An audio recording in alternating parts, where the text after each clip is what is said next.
Hello everyone, কেমন আছো সবাই? জানো তো, এবছর আমার জন্মদিনের দিন ছিল বনগাঁর বিগেস্ট অ্যানুয়াল শো।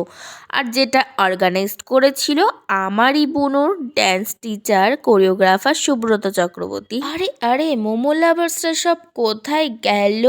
তাড়াতাড়ি কমেন্ট করো কাদের মোমো ভীষণ ফেভারিট।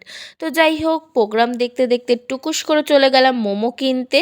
আর কিনে কেটে নিয়ে এসে মাকে বললাম, তুমি একটু সার্ভ করে দাও। গরম গরম মোমো খেতে খেতে প্রোগ্রাম দেখার মজাটাই আলাদা। বনগাঁর বিগেস্ট অ্যানুয়াল শো, আর কোনো সেলিব্রিটি আসবে না, এটা কি হতে পারে?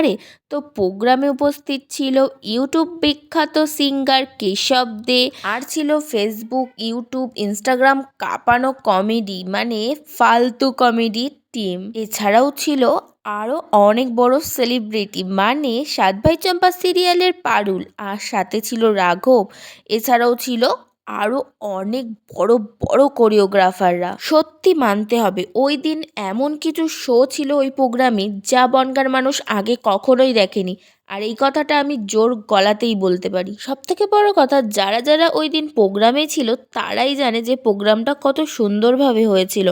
একের পর এক ধামাকা ধামাকা ড্যান্স এবং অ্যাক্টিং, সব মিলিয়ে দারুণ একটা দিন কেটেছিল। জানো তো, ছোটবেলা থেকে আমার নাচের প্রতি অতটাও ইন্টারেস্ট ছিল না, কিন্তু মা অনেক জায়গাতেই আমাকে নাচ শেখানোর জন্য নিয়ে গেছিল ঠিকই, কিন্তু কিছুতেই কোনো কাজ হয়নি, কারণ আমি তো মন থেকে কখনোই চাইনি যে আমি নাচ শিখি। তখন হয়তো ছোট ছিলাম তাই হয়তো করিনি, বাট বড় যখন হয়েছি এখন নাচটাকে যে খুব অপছন্দ করি সেটাও না। নাচতে আমার ভীষণ ভালোই লাগে, বাট আমি নিজে পারি না, তাই কি। তো যাই হোক, হয়তো সেই দিন বুনুকে এমন একটা জায়গাতে নাচে ভর্তি করিয়েছিলাম, তাই হয়তো এত ভালো ভালো নাচগুলো আমরা দেখতে পারি।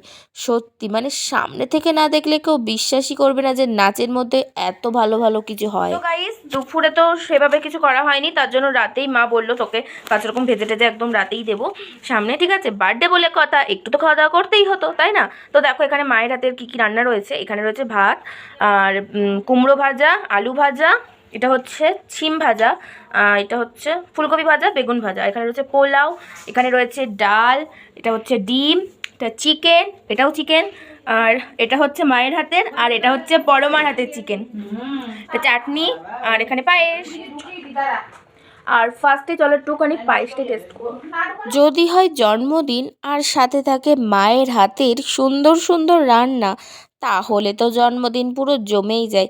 যাই হোক, আমি তো এক এক করে টেস্ট করছিলাম মায়ের হাতের রান্না, তো ভীষণ ভালো লাগে। তো আজকের মিনি ব্লগটা এই পর্যন্ত, কেমন লাগলো জানিও। Thanks for watching.